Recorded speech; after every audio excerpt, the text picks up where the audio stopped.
सो हे class 7th के students, good morning. And आज हम पढ़ेंगे एयर चैप्टर। इसका इंट्रोडक्शन हो गया था, अगर आप लोगों को याद हो तो, ठीक है। और रही बात डू यू नो की, so do you no and this वाला डू यू नो हम नेक्स्ट लेक्चर में देखेंगे, ठीक है, जिसमें हम देखेंगे ग्लोबल वार्मिंग क्या है, ठीक है। और वन मोर थिंग, यहाँ पे ग्रीन हाउस इफ़ेक्ट क्या है, ग्रीन हाउस गैस क्या होती है, और एयर जो है वो कैसे सर्कुलेट होती है, ठीक है। सो ये हम नेक्स्ट लेक्चर में कवर करेंगे। अभी फ़िलहाल हम बहुत ज़्यादा कॉमन चीज़ें देखने वाले हैं एयर के बारे में, ठीक है। सो लेट्स स्टार्ट। अब हम देखेंगे एयर की कॉम्पोजिशन क्या होती है, ठीक है।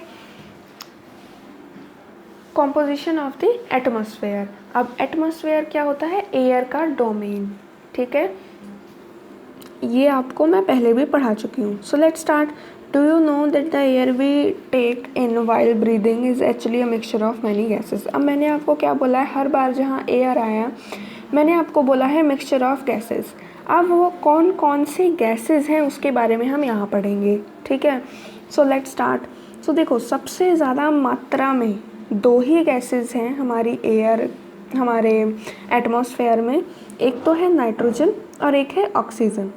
यहाँ पे आप देख सकते हो, ये जो बनाया है चक्का सा गोल गोल, इसे हम पाई चार्ट कहते हैं, ठीक है। पाई चार्ट में हम अलग अलग चीज़ों का रेशियो परसेंटेज चेक कर सकते हैं, ठीक है। ये आप मैथ्स में बनाना सीखोगे। तो 78% नाइट्रोजन है एटमॉस्फेयर में, ठीक है, इतनी ओके। नेक्स्ट थिंग जो है वो है ऑक्सीजन, ठीक है। और बाकी ये जो गैसेस हैं ये बहुत कम हैं। तो अब इस चीज़ को हम यहाँ पे पढ़ते हैं। जो नाइट्रोजन और ऑक्सीजन हैं, ये ऐसी दो गैसेस हैं which make up the bulk of the atmosphere, जो कि बहुत बड़ा पार्ट एटमॉस का ये दो गैसेस ही बना देती हैं, एक ऑक्सीजन और एक नाइट्रोजन, ठीक है। ऑक्सीजन 21% है, नाइट्रोजन 78% है एटमॉस्फेयर में। तो अब जो गैसेस कम हैं एटमॉस्फेयर में, ये दोनों तो बहुत ज़्यादा हैं। अब जो गैसेस कम हैं उनके नाम बताए गए हैं यहाँ पे। वो कार्बन डाइऑक्साइड है, ठीक है, हीलियम है, ओजोन है, आर्गन है एंड हाइड्रोजन है, ठीक है। सबके नाम यहाँ पे बताए गए हैं। Are found in lesser quantity. अब ये सारी की सारी कम क्वांटिटी में फाउंड होती हैं एटमॉस्फेयर में, ठीक है।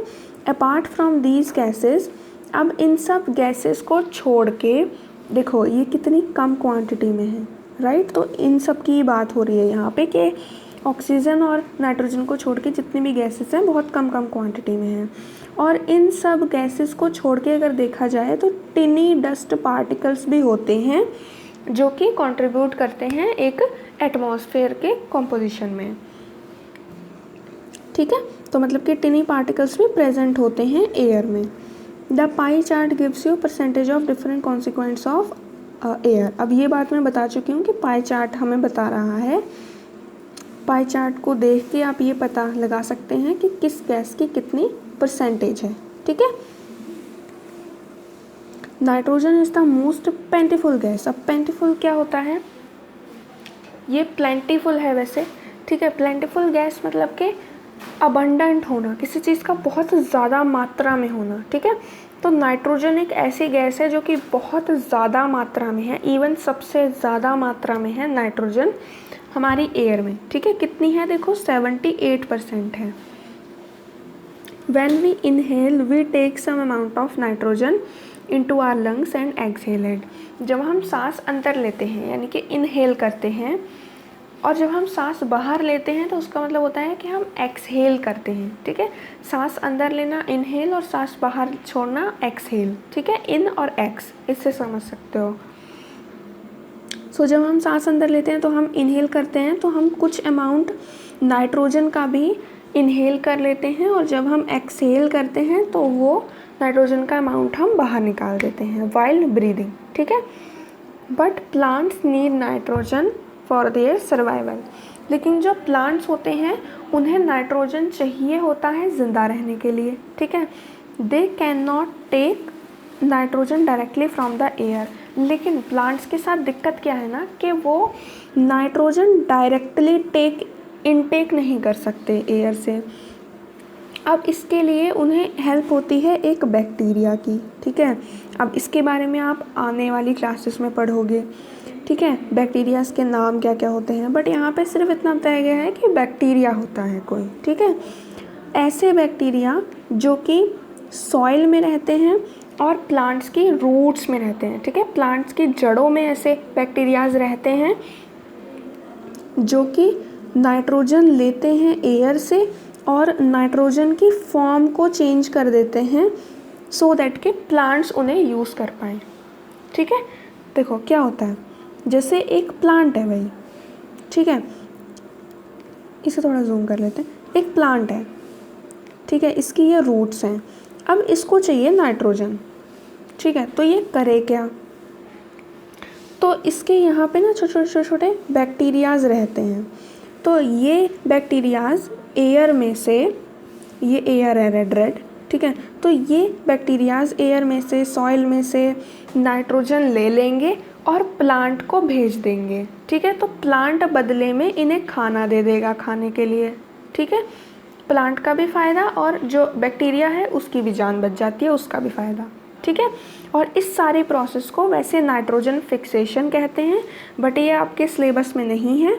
तो आप सिर्फ इतना ही समझ लो कि नाइट्रोजन को बैलेंस करने के लिए ये चीज़ की जाती है, ठीक है। नाइट्रोजन को भी नहीं बल्कि बैक्टीरियाज की लाइफ को बचाने के लिए, और प्लांट्स में एक ये सिम्बायोटिक रिलेशन टाइप है, ठीक है। प्लांट्स का भी फ़ायदा और बैक्टीरिया का भी फ़ायदा। Now let's move further. अब जो ऑक्सीजन है वो सेकंड मोस्ट अबंडेंट है, यानी कि ऑक्सीजन देखो 21% है, ठीक है। तो दूसरी सबसे ज़्यादा गैस कौन है, ऑक्सीजन है एटमॉस्फेयर में, यहाँ पे भी यही लिखा हुआ है, ठीक है। सो अब ऑक्सीजन का क्या काम है, humans and animals take oxygen from the air as they breathe.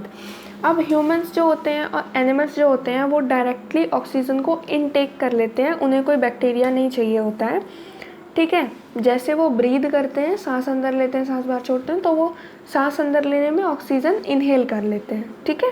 Green plants produce oxygen during photosynthesis. अब जो ग्रीन प्लांट्स होते हैं वो ऑक्सीजन बनाते हैं जब वो फोटोसिंथेसिस करते हैं, ठीक है। फोटोसिंथेसिस क्या होता है ये आप लोग पहले भी पढ़ चुके हो, ठीक है। ये साइंस की बातें हैं तो हम यहाँ पे नहीं करेंगे। In this way oxygen content in the air remains constant. अब कुल मिला के प्लांट्स को कार्बन डाइऑक्साइड इनहेल करते हैं और जब वो फोटोसिंथेसिस करते हैं तो उसका रिज़ल्ट होता है कि ऑक्सीजन भी रिएक्शन में निकल जाती है। तो मतलब ऑक्सीजन वो एक्सहेल करते हैं और कार्बन डाइऑक्साइड इनहेल करते हैं। और ह्यूमन बींग्स क्या करते हैं, इसका बिल्कुल उल्टा, हमें कार्बन डाइऑक्साइड एक्सहेल करनी है और ऑक्सीजन इनहेल करनी है, ठीक है। तो इससे क्या होता है, ये इनहेल एक्सहेल करने से एक बैलेंस बन जाता है और ऑक्सीजन का जो कंटेंट है एयर में वो बिल्कुल कांस्टेंट रहता है, ठीक है। So if we cut trees then this balance get disturbed. तो अगर हम पेड़ काटेंगे तो ये बैलेंस डिस्टर्ब हो जाता है, अदरवाइज ये कांस्टेंट रहता है, ठीक है।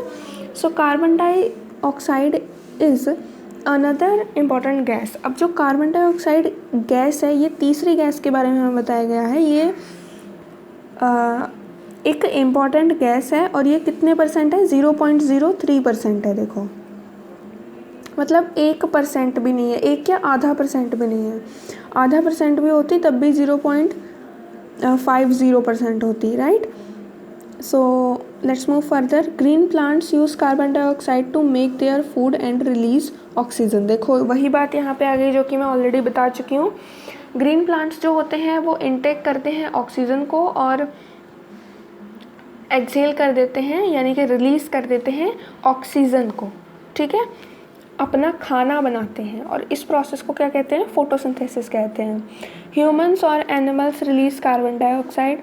ह्यूमंस और एनिमल्स जो होते हैं वो रिलीज़ करते हैं कार्बन डाइऑक्साइड, ठीक है, ये भी आप पढ़ चुके हैं, नॉर्मल सी बात है। The amount of carbon dioxide released by humans और animals seems to be equal to the amount used by plants which make a perfect balance. अब यहाँ पे क्या बताया गया है, the amount of carbon dioxide released, वो अमाउंट कार्बन डाइऑक्साइड का जो कि रिलीज़ हुआ है ह्यूमंस और एनिमल्स के द्वारा, वो बिल्कुल इक्वल है to the amount of oxygen, to the amount used by the plants which make a perfect balance। तो जितनी कार्बन डाइऑक्साइड ह्यूमंस और एनिमल्स रिलीज़ करते हैं उतनी ही कार्बन डाइऑक्साइड प्लांट्स जो हैं वो यूज़ कर लेते हैं, वो इनटेक कर लेते हैं, ठीक है। सो हमने कार्बन डाइऑक्साइड निकाल दी अपनी बॉडी में से, प्लांट्स ने ले ली अंदर, ठीक है, तो वो एक बैलेंस बन गया। लेकिन ये बैलेंस बिगड़ जाता है, कैसे बिगड़ जाता है, जब हम किसी फ्यूल को बर्न करते हैं, जैसे कि अगर हम कोल को बर्न करेंगे या ऑयल बर्न करेंगे, ठीक है, तो इसकी वजह से बैलेंस बिगड़ जाता है क्योंकि इसमें भी कार्बन डाइऑक्साइड रिलीज़ होती है। सो इससे क्या होता है, हम ऐड कर देते हैं billions of ton of carbon dioxide into the atmosphere each year, ठीक है। इससे हम बहुत सारे टन्स जो हैं कार्बन डाइऑक्साइड के वो हम ऐड कर देते हैं एटमॉस्फेयर में हर साल, ठीक है। इसका रिज़ल्ट क्या होता है, increased volume of carbon dioxide is affecting the earth's weather and climate. अब इसकी वजह से increased volume of carbon dioxide जो है वो अफेक्ट कर रहा है अर्थ के वेदर को एंड क्लाइमेट को, ठीक है। अब आपको ये चीज़ मैंने अभी पढ़ाई नहीं है, but carbon dioxide is a green house gas, ठीक है, और अगर ये नहीं होगी तो पृथ्वी पे बहुत ज़्यादा ठंडा हो जाएगा, और अगर ये ज़्यादा होगी तो पृथ्वी पे हीट बहुत ज़्यादा हो जाएगी, ठीक है, जिसे हम ग्लोबल वार्मिंग कहते हैं। तो इसकी वजह से ग्लोबल वार्मिंग होती है, ठीक है, जिसे हम अगले लेसन में यहाँ पे पढ़ेंगे, ठीक है। So thank you so much, this was all for the lesson. Yep, thank you.